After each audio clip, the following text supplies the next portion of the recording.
Net তো নতুন item care না খাইতে ভালো লাগে। চলেন আজকে একটা আনকমন রেসিপি দেখামু আর হেই হইছে তেলাপিয়া মাছ দিয়ে। অনেকে আবার ইলিশ মাছ দিয়েও করে। তো যাই হোক দেখেন এলা।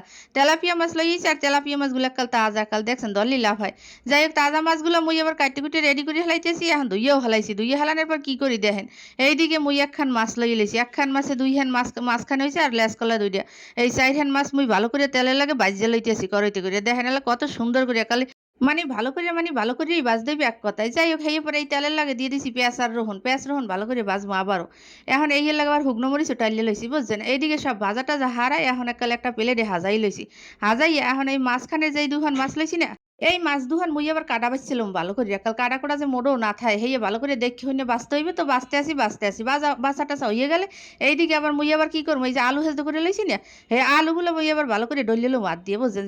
যেই করি না করি সবকিছু হাত দিয়ে করলে হেয়ে টেস্ট একাল আলাদা। যাই হোক মুই কিন্তু একাল কইতে কইতে মোর আলুটা ডলিয়ে লওয়া হইয়ে গেছে। এখন সবার শেষে কি করবো হ্যাঁ তো দেখবিন হ্যাঁ শুকনো মরিচ আর নুন ভালো করে আবার হাত দিয়ে ডলিয়ে লইতে হইবে। মুই এবার যা দিয়ে যা করি না করি শুকনো মরিচ ছাড়া ভর্তা মোর দ্বারা ভালো লাগে না। শুকনো মরিচ দিয়ে ভালো করে নুন দিয়ে ডলিয়ে টলিয়ে লইছি এখানে কাঁচা পেঁয়াজ একটু দিয়ে দিছি ভালো করে একটা ঘেরা নাই ভেইয়ার লাগিয়ে। এইদিকে এই যে পেঁয়াজ রহুন ভাজিয়া কাল বেরেস্তা করে রইছিলাম না হেয়ে সব একাল হাত দিয়ে ডলিয়ে লইতেছি একাল সব উপকরণ মেওয়াই হেলাইছি। এই এর পর দিতে হইবে এই যে আলু ডলিয়ে লইছিলাম সেইগুলো আলু ডলা এখন এই উপকরণের লাগে আবার ভালো করে ডলিয়ে লইছি হেয়ের পর এই মাছ বাছতে লইছিলাম যে কাটা ছাড়া মাছগুলো সেই মাছগুলো সবকিছু দিয়ে আলু ভর্তার লাগে এককাল ভালো মতো মেওয়াই লইবে মনুরা ডলার চড়ে যে একাল ভর্তাটা একাল ভালো করে ভর্তাই হইয়া যায়। ভর্তা মানে কি যত ডলবেন অতই ভর্তা হইয়া যায় বুঝছেন? কইতে কইতে ভর্তা বানাই হারা হেয়ের পর দিয়ে দিছি ধন্যপাতা যেহেতু ঘরে আছে না দিয়ে কি পারি তাই যখন না থাকে কাল না দিলে কোনো সমস্যা নেই, ঘরে থাকলে দিতেই পারি। যাই হোক হেই পর দেওয়া হয়ে গেছে ভর্তা বানাই হারা। এখন হইছে হাজান্নের পালা। এই দেখেন আরেকখান প্লেটের মধ্যে এই মাছের মাথাখান লইয়া লইছি আর ভর্তাখান এই যে দেখতে আছি মাঝখানে ভর্তা দিয়ে এমন ভাবে হাজামো হাজানের সাথে একাল মাছ একাল আস্তা মাছের মতোই আবার হইয়া যাইবে বুঝছেন?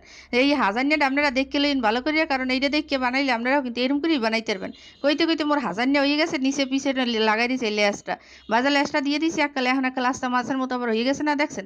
এই বুদ্ধিটা মাথায় খাটাইলে একাল সহজ এরকম করে বানাই খেলাইতে পারবেন। এখন যাই হোক এই করুতাল উপকরণটা আমার দিতে মনে আসলে না, এইটার উপর দিয়ে লইছি। এই দেখেন কত সুন্দর করে মাছ ভাজা এবং সাজাই লইছি।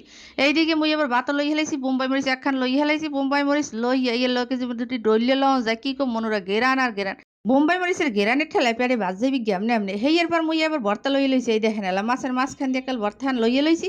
এখন গরম ভাত দিয়ে নেলা দিয়ে খাইতে আছি আর এক কি কম একসের মজা লাগে মনুরা চাইলে আপনারাও ট্রাই করতারেন।